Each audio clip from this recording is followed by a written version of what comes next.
Okay, good morning to all. This is Aurora IAS Academy, Rambabu History Faculty. Today the first class to you. According to APPSC syllabus, Andhra Pradesh history, social and cultural activities in Andhra. So, what about that social and cultural activities?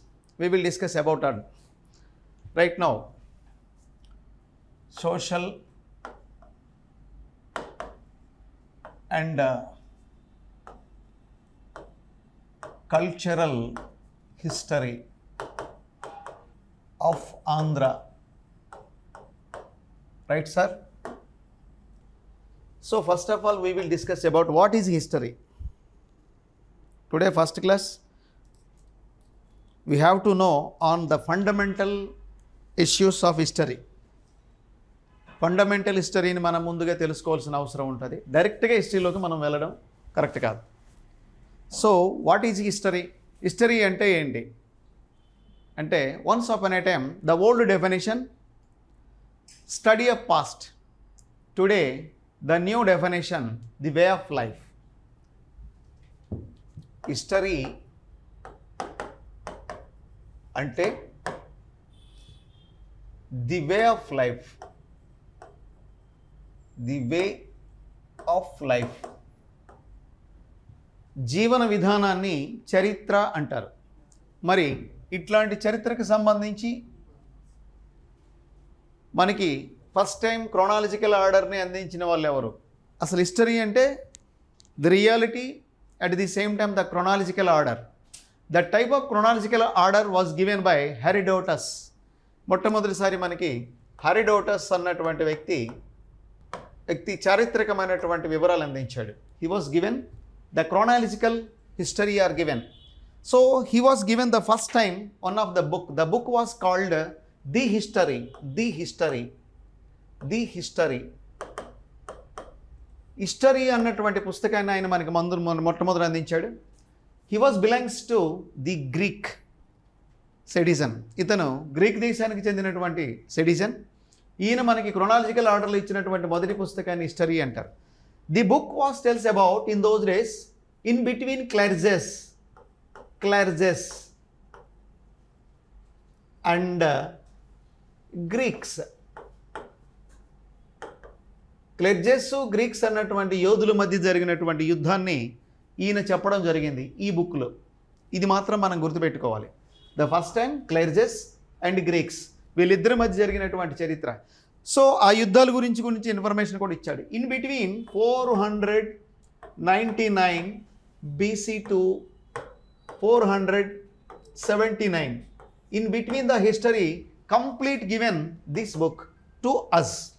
మనందరికీ ఇచ్చినటువంటి మొట్టమొదటి చారిత్రకమైన అంశం ఇది. క్లెర్జులకి అలాగే గ్రీకులకి మధ్య జరిగినటువంటి యుద్ధ పరంపర. ఈ పరంపరని మనం ఎట్లా తెలుసుకుంటామంటే ఈ బుక్ ద్వారా మనం తెలుసుకోవాల్సిన అవసరం ఉంటుంది. ఇది your students very very clear. ఇది ఫండమెంటల్ క్లాస్, మొట్టమొదటి క్లాస్.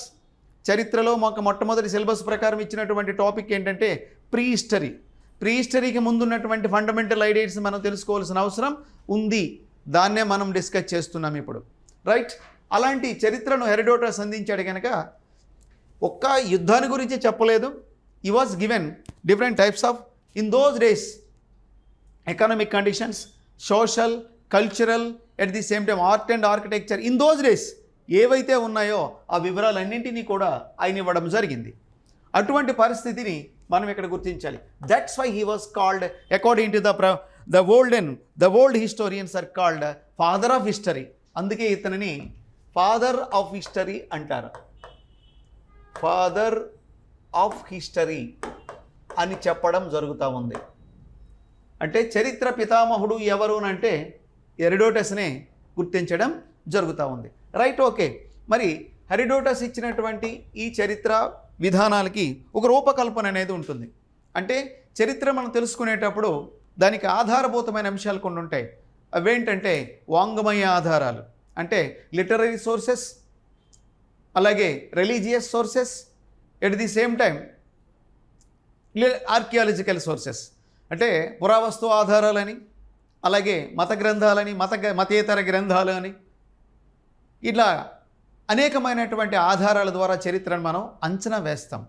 మరి వీటితో పాటు వచ్చినటువంటి మరికొన్ని అంశాలు కూడా మనం చారిత్రక అంశాలుగా గుర్తించవచ్చు. We are identified that is the most important already that is అదేంటంటే ఇన్స్క్రిప్షన్స్, శాసనములు. శాసనాలను తెలియజేసేదాన్ని ఏమంటారు? ఎపిగ్రఫీ అంటారు. శాసనాల గురించి మాట్లాడితే దాన్ని ఎపిగ్రఫీ అంటారు. సో మొట్టమొదటిసారి శాసనాలు భారతదేశంలో ఇచ్చిన వాళ్ళు ఎవరు? The first time inscriptions are given. So that inscriptions tells about the old history of India. భారతదేశపు పాత చరిత్రను మనం తెలుసుకోవడానికి అది ఒక ప్రధానమైన ఆధారం. అదే భారతదేశంలో ది గ్రేట్ అశోక మొట్టమొదటిసారి భారతదేశంలో ఈ శాసనాలను ఇవ్వడం జరిగింది. ఆ శాసనాలనే ద్వారానే మనం మౌర్యుల కాలం నాటి చరిత్ర కావచ్చు, దానికి ముందున్నటువంటి పరిస్థితులు కావచ్చు, తర్వాత కొంతకాలంకి సంబంధించినటువంటి ఇన్ఫర్మేషన్ కూడా మనం తెలుసుకోవడానికి ఆధారం ఉంది. అలాగే నాణ్యాలు, న్యూమాస్మాటిక్స్ అని అంటారు. నాణ్యాలని న్యూమాస్మాటిక్స్ అంటారు.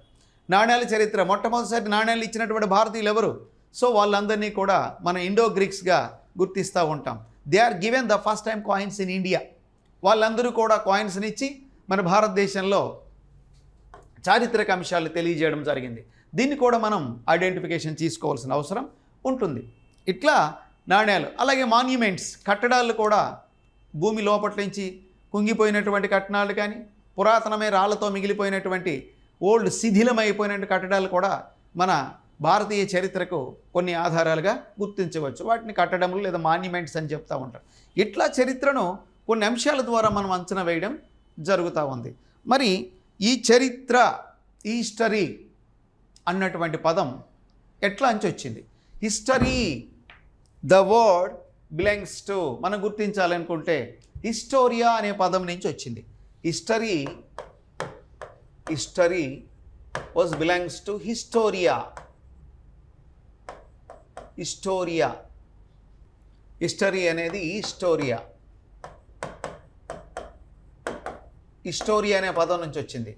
One of the Greek word. After hysteria was called Indo Greek languages. దాన్నే ఇండో యూరోపియన్ లాంగ్వేజెస్ అని అంటారు. ఇండో యూరోపియన్స్లో అది హిస్టరీగా మార్పు చెందడం జరిగింది. అట్లాంటి హిస్టరీ ఎక్కడ స్టార్ట్ అయింది? ఈ భూమి పైన స్టార్ట్ అయింది. ఈ చారిత్రక అంశాలన్నీ ప్రారంభమైంది. The first histories total came from on the earth. మరి ఈ భూమి ఎప్పుడు పుట్టింది? ఈ ఎర్త్ అనేది ఎప్పుడు ఆరిజినేట్ అయింది? దీన్ని కూడా మనం తెలుసుకోవాల్సిన అవసరం ఉంటుంది. The land originated according to the historians 400 crore years are 500 crore years, 400 కోట్ల సంవత్సరాల క్రితమని బిఫోర్, అలాగే 500 సంవత్సరాల క్రితమని ఈ చరిత్ర అంటే సంబంధించినటువంటి ఈ భూమి ఆవిర్భావం జరిగిందని అంటారు. అంటే ఎర్త్ ఆవిర్భావం అనేది 400 CRగా గుర్తిస్తూ ఉంటారు, లేదా 500 CR ఇయర్స్గా వాళ్ళు గుర్తించడం జరిగింది. అంటే 400 కోట్ల సంవత్సరాలు, 500 కోట్ల సంవత్సరాల క్రితం ఈ భూమి ఆవిర్భవించిందంటారు. సో మరి ల్యాండ్ ఆర్ క్రైమ్ ఫ్రమ్, ఈ ఎర్త్ అన్నటువంటిది దేని నుంచి వచ్చింది అంటే ఇది ఒక సూర్యగోళంలోంచి బయటపడినటువంటి ఒక ముద్ద, సూర్యగోళపు ముద్ద అని అంటారు. సూర్యగోళంలోంచి బయటపడినటువంటి ఈ ముద్ద కొన్ని కోట్ల సంవత్సరాల తర్వాత చల్లబడింది. ఈ విశ్వంలో ఈ యూనివర్స్కి వచ్చేసరికి కొన్ని కోట్ల సంవత్సరాల తర్వాత ఇది చల్లబడడం జరిగింది. అట్లా చల్లబడినటువంటి ఈ ముద్ద భూమిగా ఆవిర్భావం జరిగింది. ఈ భూమి మీద ఆవిర్భావం జరిగిన వెంటనే ఎటువంటి ప్రాణులు కూడా ఆవిర్భవించలేదు. అలా భూమి ఆవిర్భవించిన తదనంతరం after origination of the earth there is no any humans. ఎటువంటి ప్రాణులు కూడా ఈ భూమి మీద మనకి కనిపించలేదు. వృక్షాజలాలు లేవు, జంతువులు లేవు, సరీసృపాలు స్నేక్స్ లాంటివి లేవు, అలాగే ప్లాజిలెట్ అన్నటువంటి మొట్టమొదటి జీవులు కూడా లేవు. భూమి మొత్తం ఖాళీగా ఒక ఎంటీగా ఉన్నటువంటి పరిస్థితి. ఆ కాలాన్ని చరిత్రలో ఏమని చెప్తారు అంటే భూమి చల్లబడిన తదనంతరం దాన్ని ఉపయోగించిన కాలాన్ని దట్ ఈస్ కాల్డ్ మనం అజోయిక్ ఏజ్ అని అంటారు. అజోయిక్ ఏజ్ అని అంటారు. అంటే ఇది భూమిపై ప్రాణి ఆవిర్భవించక ముందు ఉన్నటువంటి కాలం. ఆ తర్వాత వచ్చినటువంటి కాలాన్ని జోయిక్ యుగం అని అంటారు. అంటే అప్పట్లో ఆవిర్భవించిందా అంటే అప్పట్లో ప్లాజిలెట్టా లాంటి జీవులు ఆవిర్భవించాయి. ఈ అజోయిక్ తర్వాత జోయిక్ కాలంలో. అంటే ఈ మొత్తం విశ్వంలో ఉన్నటువంటి భూభాగాన్ని చారిత్రకంగా మనకి 4 యుగాలుగా గుర్తిస్తూ ఉంటారు. అందులో అజోయిక్ అండ్ జోయిక్ కాలంగా కూడా దీన్ని గుర్తిస్తూ ఉంటారు. సో ఇది సెకండ్ స్టేజ్. అలాగే థర్డ్ స్టేజ్ దాన్ని ఏమంటారు? టెర్షియరీ స్టేజ్ అంటారు. టెర్షియరీ ఏజ్ అంటారు. Tertiary stage. ఈ టెర్షియరీ స్టేజ్ అన్నటువంటిది కూడా ఓ రకంగా చిన్న చిన్న ప్రాణులకు ఆవిర్భావమైనటువంటి అంశం. లాస్ట్ వన్ దాన్ని మనం చెప్పాలి అనుకుంటే దానిలోంచే 2 భాగాలు ఆవిర్భవిస్తాయి. దాన్ని ఈ టెర్షియరీ స్టేజ్ నుంచి ఆవిర్భవించినటువంటి చివరి కాలంగా మనం గుర్తిస్తారు. దాన్ని ఏమంటారు? టెట్లాయిస్ అని అనుకుంటారు. టెట్లాయిస్. దాన్ని రకరకాల పేర్లతో తర్వాత చరిత్రకారులు దానికి పెట్టడం జరిగింది. టెట్లాయిస్ అంటారు. TETLALOISE టెట్లాయిస్ స్టేజ్ అని కూడా అంటారు. ఈ టెట్లాయిస్ స్టేజ్ సంబంధించినంత వరకు మళ్ళీ మనకి 2 భాగాలు వస్తాయి. టెట్లాయిస్ అనేది 3-4 పేర్లతో పిలువబడుతూ ఉంటుంది. That is second one.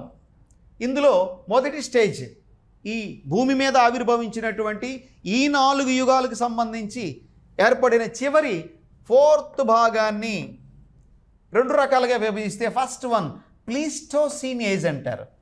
PLESTOCIENE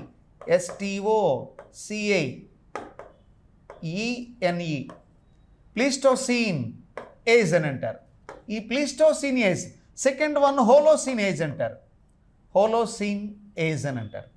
so Pleistocene just like ice age అని అంటారు. దీన్ని ఐస్ ఏజ్ అని పిలుస్తారు. అంటే ఏమిటి? మంచు యుగము అంటారు.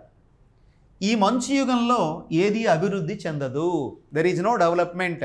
హ్యూమన్స్ ఆర్ ట్రీస్ ఆర్ సరీసృపాస్ ఏవీ అభివృద్ధి చెందవు. అలాగే ఇది చల్లని యుగము, మంచు యుగము, రకరకాల పేర్లతో దాన్ని పిలుస్తూ ఉంటారు. నెక్స్ట్ హోలోసీన్. ఇట్ మీన్స్ వామేజ్ వేడి యుగంగా దీన్ని గుర్తిస్తూ ఉంటారు. ఇక్కడ మాత్రమే మానవుడు అభివృద్ధి పదంలోనికి ముందుకు వెళ్ళాడని, చెట్లు అభివృద్ధి చెందినాయని, జీవకోటి బాగా అభివృద్ధి చెందడానికి గ్రోత్లోకి వెళ్ళడానికి కారణమైన స్టేజ్గా హోలోసీన్ని గుర్తిస్తూ ఉంటారు. Right, okay. మరి ఇప్పుడు మనకి ఆంధ్ర హిస్టరీకి సంబంధించి, ఇండియన్ హిస్టరీకి సంబంధించి ఉన్నటువంటి మొదటి పాఠం ప్రీ హిస్టరీ, చరిత్ర పూర్వయుగం అని అంటారు. చరిత్ర పూర్వయుగం బిలాంగ్స్ టు ప్లీస్టోసీన్ ఏజ్. ఇది ప్లీస్టోసీన్ యుగానికి చెందినటువంటిది, ఐస్ ఏజ్ యుగానికి చెందినటువంటిది అని మనం గుర్తించవలసిన అవసరం ఉంది. సో అట్లా దీన్ని మనం గుర్తించేటప్పుడు భారతదేశ చరిత్రకు సంబంధించి మరికొన్ని ఫ్యాక్ట్స్ మనం గుర్తించవలసిన అవసరం ఉంటుంది. అదేంటి?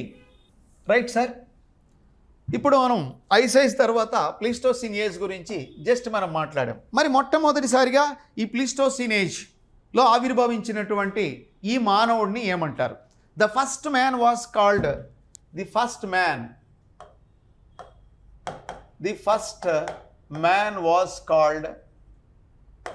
ప్రైమేట్ అంటారు.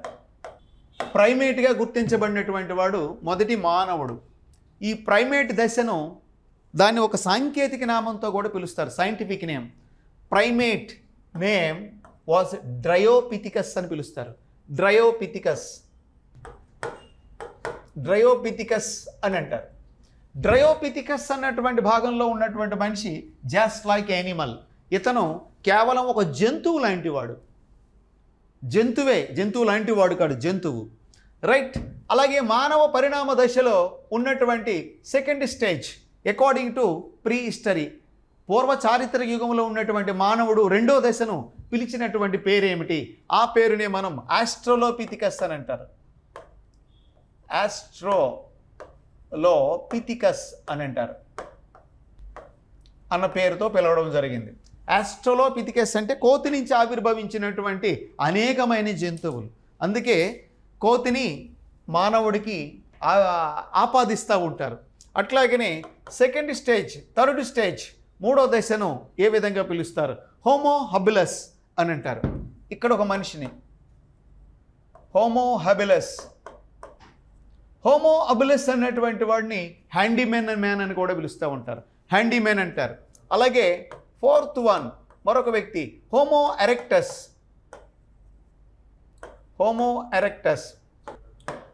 ఎరెక్టస్ అనేటువంటి వాడు ఏమిటి పరిస్థితి? Dryopithecus, Australopithecus, Homo sapiens, they are walking in 4 legs. అంటే వీళ్ళు నడకలో 4 కాళ్ళను ఉపయోగించారు. But the first time Homo erectus man was used 2 legs. The first standing man in the world. ప్రపంచంలోనే మొట్టమొదటిసారి నిలబడినటువంటి 2 పాదాలతో నిలబడి వెళ్ళినటువంటి వ్యక్తిని హోమో ఎరెక్టస్ అంటారు. ఈ ప్రీ హిస్టరీకి సంబంధించినటువంటి వాడిని హోమో ఎరెక్టస్ అంటే ద్విపాద చలనము అని సంస్కృతంలో అంటారు. అంటే 2 కాళ్ళతో చలనం చేసిన మనిషిగా వీడిని గుర్తించారు. ఇకపోతే ఫిఫ్త్ వన్, చివరి రెండో వాడుగా వచ్చినటువంటి వాడిని నియాండర్తల్ మెన్ అంటారు. Neanderthal man. So Neanderthal man అన్నటువంటి వాడు ఏంటి అంటే లాంగ్ షోల్డర్స్తో ఉంటాడు. అట్లాగనే ఫోర్ హెడ్ బిఫోర్కి వచ్చి ఉంటుంది, ఐస్ డెప్త్గా ఉంటాయి, చెక్కిళ్ళు పెద్దగా ఉంటాయి. ఇట్లాంటి వాడిని నియాండర్తల్ మ్యాన్ అంటారు. అతన్ని నియాండర్తలెన్సిస్ అని కూడా పిలుస్తూ ఉంటారు. రైట్. ఏంటి sixth one, last man Homo sapien అంటారు. హోమోసెఫియన్.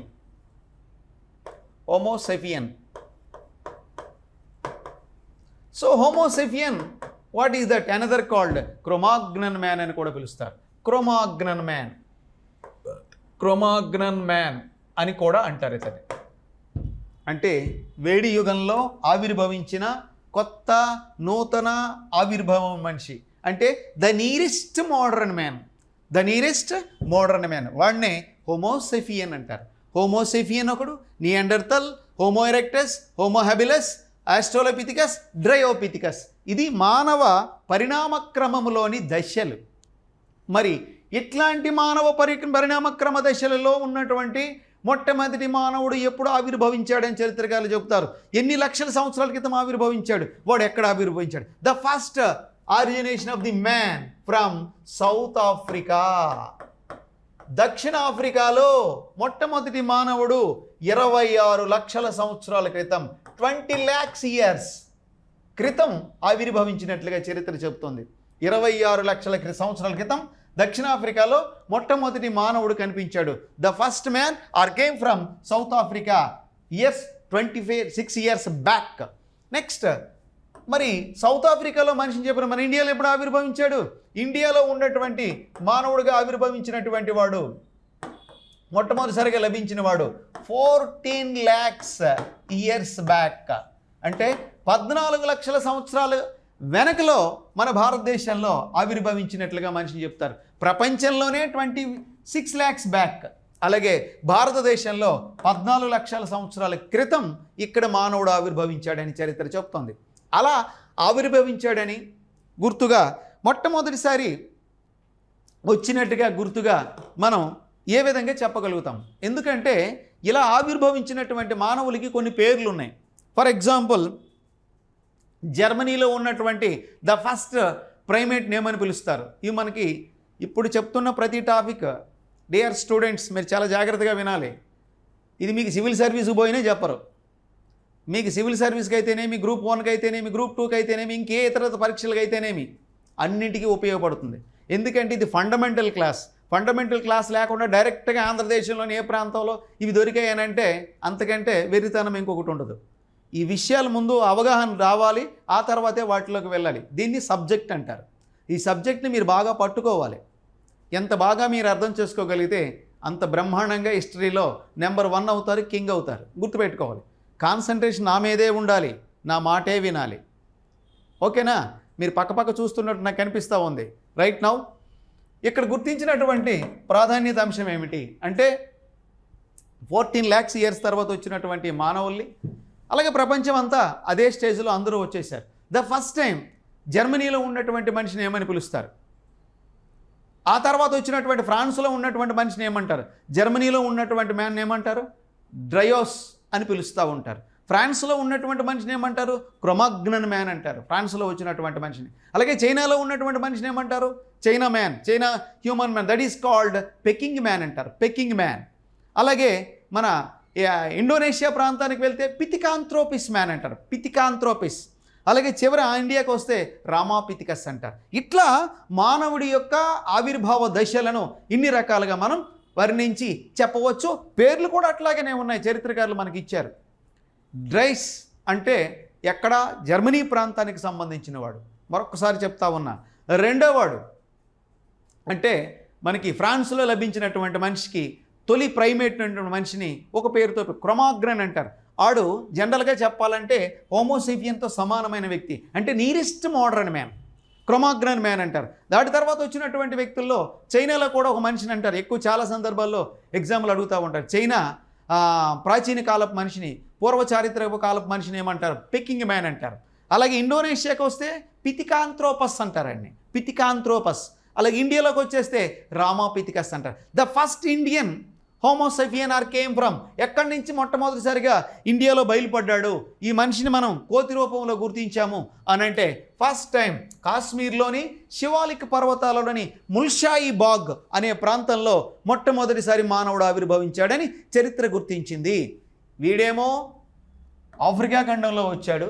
మరి మానవుడు ఈ 14 లక్షల సంవత్సరాల క్రితం మొదటి దశ ఎక్కడ ఏర్పడ్డాడు, ఎక్కడి నుంచి వచ్చాడంటే కాశ్మీర్ ప్రాంతానికి సంబంధించి ముల్షాయి బాగ్, ముల్షాయ్ బాగ్ అనే ప్రాంతంలో మనకి ఈ వ్యక్తి లభించడం జరిగింది. ఇతనే మొట్టమొదటి మనిషిగా, ఇతనే రామాపిథికస్ మనిషిగా ఆ రోజుల్లో మన చరిత్రకారులు గుర్తించారు. అయితే ఇదంతా ఒక ఎత్తు.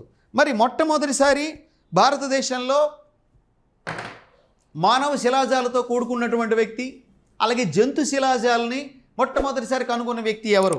అది ఏ ప్రాంతంలో కనుగొన్నాడు? ఈ ప్రీ హిస్టరీకి సంబంధించినటువంటి వ్యక్తిని ఏ ప్రాంతంలో గుర్తించారు అంటే ద ఫస్ట్ టైం హెచ్డి సంకాలియా అన్నటువంటి వ్యక్తి మొదటిసారి మహారాష్ట్రలోని బోరీ కేవ్స్లో ఈ శిలాజాలను కనుగొన్నాడు. ఫోజల్స్ అంటే శిలాజాలు. బోరీ కేవ్స్లో ఫస్ట్ వన్ మహారాష్ట్రలో వీటిని గుర్తించడం జరిగింది. బోరీ కేవ్స్ అని అంటారు. సో ఈ బోరీ కేవ్స్లో హెచ్డి సంకాలియా మొదటి మానవుడు, ప్రీ హిస్టరీ మానవుడిని కనుగొన్నాడు అని చరిత్ర మనకి అబ్జర్వ్ చేస్తూ ఉంది. దీన్ని కూడా మనం గుర్తించవలసిన అవసరం ఉంది. అయితే ఇలా మానవ రూపాలతో కూడుకున్నటువంటి వ్యక్తులు భారతదేశంలో ఆవిర్భవించినటువంటి ప్రదేశాలు తెలుసుకున్న తరువాత ఇటువంటి చరిత్రను పూర్తిగా మనకి ఎన్ని యుగాలుగా విడగొట్టారు. అలా ప్రీ హిస్టరీని లేదా మొత్తం చరిత్రను మొట్టమొదటిసారి 3 భాగాలుగా విడగొట్టినటువంటి వ్యక్తి ఎవరు? The first time history was divided into 3 parts. The 3 parts was given by one of the great man, Denmark చెందినటువంటి ఒక ప్రముఖ చరిత్రకారుడు. మరి ఆయన పేరేంటట? అతని పేరే సిజే థామ్సన్, క్రిస్టియన్ జర్తున్సేన్ థామ్సన్. అతన్ని ఏమంటారు? ఫాదర్ ఆఫ్ ప్రీ హిస్టరీ అని పిలుస్తారు. గుర్తుపెట్టుకోవాలి. ఇది మనకి ఎన్నోసార్లు అనేకమైన పరీక్షల్లో ఇచ్చారు, గుర్తుపెట్టుకోవాలి. అంటే హిస్టరీ డివైడెడ్ ఇంటూ 3 పార్ట్స్. అట్లాంటి 3 పార్ట్స్లో ఉన్నటువంటి ఇచ్చినటువంటి వ్యక్తి ఎవరు? C J Thomsen. Right. C J Thomsen ప్రకారం హిస్టరీ 3 భాగాలు. That is number 1 stone age. అలాగే second one already bronze age, bronze, BRONZE, bronze age. అలాగే నెంబర్ 3 ఇచ్చినటువంటి దాన్ని ఏమంటారు? బ్రాంజ్ ఏజ్ తర్వాత మెటల్ ఏజ్. అలా మొత్తంలో 3 పార్ట్స్ని ఆయన విడగొట్టి మనకు అందించాడు మొట్టమొదటిసారి ఈ చరిత్రకు సంబంధించిన వివరాలని. అలా ప్రపంచంలోనే మొదటిసారి ఇలా విడగొట్టి ఇచ్చాడు కనుక ఇతన్ని ఫాదర్ ఆఫ్ ప్రీ హిస్టరీ, అంటే చరిత్ర పూర్వయుగపు పితామహుడు ప్రపంచంలో ఎవడైనా ఉన్నాడంటే ఇతనే. మరి భారతదేశానికి సంబంధించినంత వరకు father of prehistory in India ఎవరినని అంటారు? Father of prehistory in India, చరిత్ర పూర్వయుగానికి పితామహుడిగా భారతదేశంలో గుర్తించడం. ఎందుకు మనం ఇండియన్స్ గారికి గుర్తించుకోవాలి? అతను ఆంధ్రదేశానికి వర్తింపజేయించగలుగుతారు, భారతదేశానికి వర్తింపజేయగలుగుతారు. అయితే అతని పేరేమిటి? రాబర్ట్ బ్రూస్ఫోర్ట్ అని అంటారు. రాబర్ట్ బ్రూస్ఫోర్ట్. బ్రూస్ఫోర్ట్ అన్నటువంటి వాడు మొత్తం ఇండియాలోని ప్రాచీన లేదా పూర్వ చారిత్రక యుగానికి ఖచ్చితంగా ఆధారాలు ఇచ్చాడు అని గుర్తించి ఇతనిని ఇండియాకి చెప్పారు, ఇతన్ని ప్రపంచానికి చెప్పారు. ఆ విధంగా మనం గుర్తుంచుకోవాల్సిన అవసరం ఉంటుంది. Right, okay. మరి ఇక్కడ ఉన్నటువంటి ఈ 3 స్టేజ్లు తీసుకొచ్చి అందులో మొదటి స్టేజ్ ఉందే స్టోన్ ఏజ్ అన్నటువంటి స్టేజ్, దానిని మళ్ళీ కొన్ని భాగాలుగా విభజించడం జరిగింది. ఆ భాగాలలోంచి వచ్చినటువంటి హిస్టరీ ఇండియాకి ప్లస్ ఆంధ్రాకి, ఇండియాలో ఉన్నటువంటి వాళ్ళ యొక్క లక్షణాలు ఫీచర్స్ ఏవైతే ఉన్నాయో ఆంధ్రదేశంలోనూ అలాగనే ఉంటాయి. అయితే ఆంధ్రదేశం యొక్క ప్రదేశాలేవి? మొట్టమొదటిసారి రాబర్ట్ బ్రూస్ఫోర్ట్ ప్రీ హిస్టరీకి సంబంధించిన ప్రదేశాన్ని ఎక్కడ కనుగొన్నాడు? ఆంధ్రదేశంలో రాబర్ట్ బ్రూస్ఫోర్ట్ మొట్టమొదటి ఈ ప్రీ హిస్టరీకి సంబంధించినటువంటి ఆనవాళ్లను ఎక్కడ కనుగొన్నాడు? సో ఇది మనకి తెలియాల్సినటువంటి అతి ప్రధానమైన అంశం. రైట్.